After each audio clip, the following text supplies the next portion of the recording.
If you've ever wondered what might be in the box, then rest assured knowing that Scott's vaguely put pieces have a lot more backing them up than first meets the eye. In FNaF World, we get this cryptic dialogue from the eyes at the start and end of the game telling us about the pieces. Knowing that this is Charlotte chatting it up with the crying child sometime after his death, we can piece together, no pun intended, that the pieces are something the crying child's almost destined to find, but we aren't exactly sure about what they are or what their purpose might be. That is, by only taking what Charlotte says at face value. But if we take a look at the actual steps taken to accomplish the clock ending, we can get a pretty good picture as to what's happening here. To complete the clock ending, we have to follow the orders of 8-Bit Fredbear, also Charlotte, who instructs us to find the clocks, which activate these little black and white minigames. These minigames not only revisit ones we see in FNaF 3, but have us actively setting those ones up. Aside from confirming without a doubt that the clock ending is the canon ending to FNaF World, if anyone was still confused about FNaF World's canonicity, I'm looking at you, MatPat, these also shed some light on exactly what the pieces are. You'd assume at first that these minigames were pretty random concoctions of things and might have written them off for actual years like I did, but what connects them is that they're all quite literal pieces of the crying child's memories. A theory now commonly known as Shatter Victim refers to an idea following the bite in which the crying child is left broken, which is actually confirmed by the Fredbear plush, who yet again is just Charlotte during the ending of FNaF 4. The idea of Shatter Victim is that the crying child being broken actually refers to his memories, which have now been literally shattered, with the point of FNaF World being to put those shattered memories in place for the crying child to eventually find. Why these memories are so much more important than just to freeing the crying child is that they become the very key to also freeing the victims of the missing children's incident. In the fourth closet, we see an event take place where William collects up the endoskeletons of the original 4 animatronics to melt them together and use their molten remnant-infused metal to bring life to characters like Funtime Freddy and Foxy, and generally, something like this is also pretty much present in the game's timeline. In Pizzeria Simulator, we get a bit more insight into how Molten Freddy appears to be composed of remnant from the original missing children. Not only does this 5-into-1 match many of Candy Cadet's stories, but it also provides a reason for Molten Freddy being so important to paragraph 4 of Henry's plan. Molten Freddy technically has the most remnant of any remaining animatronic as confirmed in his blueprint, making his destruction both integral to tying off the biggest loose end as well as freeing one of the biggest pieces of the missing children's instant. Probably the definitive reason Baby and Molten Freddy aren't the same entity in Pizzeria Simulator, like how we last saw them as entered in Sister Location, is because unlike Funtime Freddy, Foxy, and Ballora, and most certainly just like the novel trilogy, Baby does not have remnant from the missing children. With her always being possessed by Elizabeth and not needing some spark to bring her to life like the others, she's basically a foreign entity to them, and the moment she started getting bossy to the collective was when the majority ruled to kick her out. Although Molten Freddy is often referred to as the only entity having much of anything to do with missing children and a majority of their remnant, their possession still lingers in 2 places theorists often forget about, with the first being Michael himself. If you think back to Sister Location, Michael getting scooped was integral to Ennard's plan of seamless escape, but it also unintentionally provided the means for Michael's survival past his expiration date. As far as we can tell, there was almost certainly some excess remnant left in the scooper as of Sister Location, and that remnant not only kept Michael alive, but it also connected his soul with those of the missing children and thus the crying child. Following his death, the crying child likely becomes heavily intertwined with the missing children, which is evident by his role in the survival logbook, which we're gonna say happens during FNaF 3 for now, based on this scrap straight up showing up in the book. The crying child has a pretty interesting conversation with Cassidy, who's pretty much the key member of the missing children, but what you might want to note especially is that this has always been Michael's logbook, and if he's got some remnant spirit mumbo jumbo going on with the MCI kids during FNaF 3, then there's no better place to have a chat from one dead kid to another than in Mike's own logbook. Furthermore, the reason Cassidy can seem to recall so much about the bite victim while he can barely remember the bite at all without being reminded of it is because he hasn't had his memories in a long time. After all, they're shattered, but where they're shattered is across the other missing children, explaining exactly why Cassidy would have the crying child's memories while he simply doesn't. Connections like these between Mike and the spirits themselves probably go a heck of a lot further, with them even potentially filling the role of the nightmare animatronics in his nightmares, even following the same pathing they took all those years ago in the FNaF 1 location. As it turns out, the final third source of the MCI remnant I mentioned a bit ago just so happens to be in the FNaF 3 location, which has been right under our noses all along. That's right, just like we see in the bad ending of FNaF 3, the costumes are possessed even without their endos, which is actually what we see the full extent of in a Fazbear Fright story. In Scrapped Fazbear Fright's 12th story You're the Band, a young kid is gifted the stolen head of Freddy Fazbear, which ends up getting him possessed by the spirit still possessing the mask when he puts it on. Apparently, not only are the metal endos possessed, but so are the plush suit heads. Though honestly, that's something we should have seen coming from a mile away with all the mask symbolism. Anyways, where most theorists tend to place the breakoff point between endoskeleton and plush suit is during the Follow Me minigame, where many assume William returns to the old location not only to destroy the animatronics, but to collect their endoskeletons to melt them down for the fun times. Notice how after the animatronics are destroyed, all that's left is the plush suit costume parts, which eventually make their way to Fazbear's Fright to form these character standees dotted around the attraction. Something like this is also supported by Fazbear Fright's story What We Found, where an alternate security guard at Fazbear's Fright who sees and hears things similar to the phantoms Michael sees are most likely caused by the remnant housed within all the attraction's items, especially Springtrap. Going into FNAF 3 with the information that the actual props dotted around the place are not only filled with agony, but the actual remnant from those original missing children, I wouldn't be surprised if burning down the place wasn't just to end William, but also to burn away that remnant, which looks to have gone successfully. Also, real quick, but don't even try to say that no, the costume pieces didn't burn because we see them in the blob yada yada, because 1, those are most certainly AR animatronic pieces, and 2, there's legit 3 left Bonnie arms, so checkmate on that one. But getting back on track, simply and unfortunately, only burning the place down leaves you with the bad ending, meaning there's a lot more for Michael to do at Fazbear's Fright, which all comes down to finding the pieces. With Michael and the crying child's souls currently intertwined during FNAF 3, Michael's ultimate task of finding things that are out of place within the FNAF 3 location helps the crying child discover pieces of his shattered memories to help free each of the 5 missing children. From Mangle, Toy Chica, Balloon Boy, and everything in between, every one of the FNAF 3 minigames ties into something we saw in FNAF 4, and now finally the crying child is reclaiming those memories and in turn piecing together the missing children for their happiest day. If you're still skeptical of the crying child's memories being used to piece together the memories of the other missing children, then you might be interested in knowing that something just like this happens a bit differently in the novels. In the 4th Closet, instead of using the crying child's memories, a slightly more pieced together Michael Brooks uses his memories instead, connecting pieces of the other missing children to his big picture. And if only it were just that simple in the games, cause like I said, there's a few things that go a bit differently that ultimately make all the difference. As of the FNAF 6 fire, which is where Michael and Molten Freddy's remnant would finally be burned away, releasing the last 2 portions of the missing children, the problem was that unlike the novels, William was not fully dead, and that meant someone else wasn't fully dead either. This area is going to get a bit rocky now since we don't exactly have the full picture and are really waiting to fill in the gaps with tales from the Pizzaplex, but bear in mind while I try to keep this as objective as possible. Following FNAF 6, be it through his own corpse or soul housed in a circuit board, William is kept alive, forever suffering at the hands of,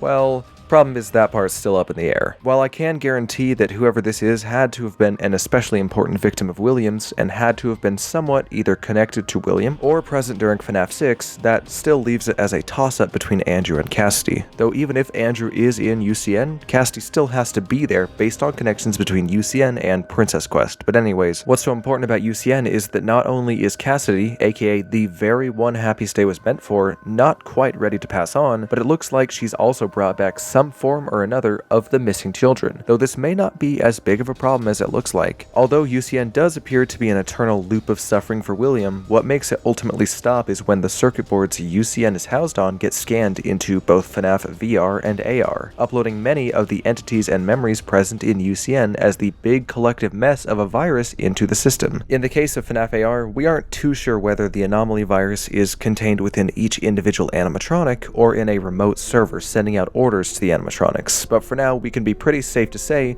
that having to destroy every single bot in that game will not be required to freeing the missing children. Best case scenario, UCN was the product of both William and Cassidy's memories, with them being the only real spirits present, meaning that aside from Cassidy, the other missing children have already been fully cleared from the world. And worst case scenario, each and every animatronic does contain a piece of the missing children, but destroying the anomaly virus in Princess Quest will cause all pieces of it to be purged, like we see with Vanessa and thus in FNAF AR as well. And come to think of it, that's just it. That's the key to Happiest Day. Completing Princess Quest is the key to freeing everyone. In Security Breach, we can find these arcade consoles scattered throughout the Mega Pizzaplex, which, when completed in order by Gregory, unironically unlock the best ending in the game. Each of the Princess Quest games tells us a story, with PQ1, which first showed up in Help Wanted Mobile, harkening back to the original missing children and the MCI, where they were lured into the safe room, but also ties into the 16 tapes of Help Wanted crafted, represented by these 16 torches, which ultimately unlock the anomaly. PQ2, on the other hand, harkens back to UCN, with the appearance of Old Man Consequences now quite literally as an old man. He also seems relieved to see us alive, perhaps meaning that PQ2 is the aftermath of UCN's Old Man Consequences minigame, where we drown ourselves in his lake like in FNaF World, symbolically washing away the vengeance we held towards William, now determined to just stop him with the sort of light Old Man Consequences provides us. And finally, PQ3 is all about backtracking in FNaF VR, reclaiming the items that help to free glitch traps so that we can finally put an end to the virus and all fragments of it once and for all, neutralizing any remaining portions of the missing children and allowing for Cassidy to finally join the party and pass on.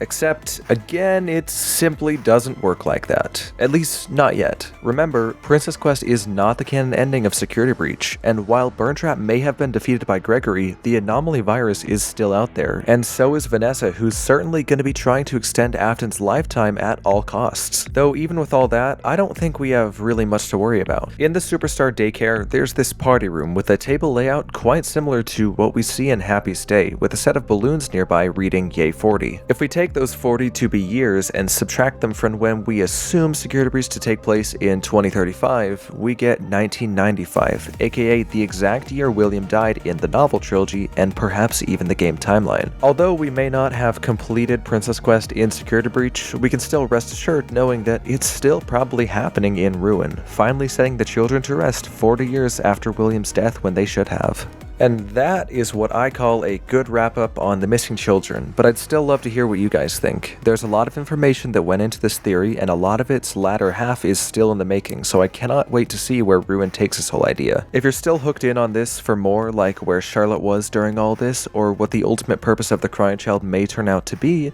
then stay tuned, because I think there's a lot more of that in the making right now. Also, I will be putting out some shorts between big videos, just to put little teasers of ideas and information that might show up in the final video out there beforehand. It's been a good time, but this is where we're going to have to call it the end, so bye-bye now, see you next time.